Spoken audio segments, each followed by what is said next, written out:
पनवेल, नवी मुंबई, रायगड परिसरातील बातम्या पाहण्यासाठी आमच्या मी साक्षीदार या यूट्यूब चॅनलला सबस्क्राईब करा. लोखंडी पट्टीवरून दुचाकी घसरल्याने 2 वर्षीय मुलगी जखमी झाली.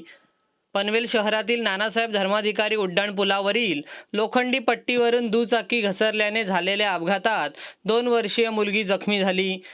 ही लोखंडी पट्टी क्रॉस करताना अनेक दुचाकी घसरतात, त्यामुळे या ठिकाणी उपाययोजना करण्याची मागणी केली जात आहे. जैन कुटुंबीय दुचाकीवरून पनवेलच्या दिशेने येत होते. 19 एप्रिल रोजी रात्री 8च्या सुमारास ते जेवणासाठी पनवेल येथे येत असताना नानासाहेब धर्माधिकारी उड्डाणपुलावरील लोखंडी क्रॉसिंग पट्टीवरून त्यांची दुचाकी स्लिप झाली आणि ते खाली पडले. यात त्यांच्या 2 वर्षीय मुलीला गंभीर दुखापत झाली. तातडीने मुलीला जवळच्या रुग्णालयात दाखल करण्यात आले. तिच्यावर उपचार करून तिला सोडण्यात आले. मात्र या उड्डाणपुलावरील लोखंडी पट्टी क्रॉस करताना अनेकदा अपघात झालेले आहेत, त्यामुळे या ठिकाणी उपाययोजना करण्याची मागणी केली जात आहे.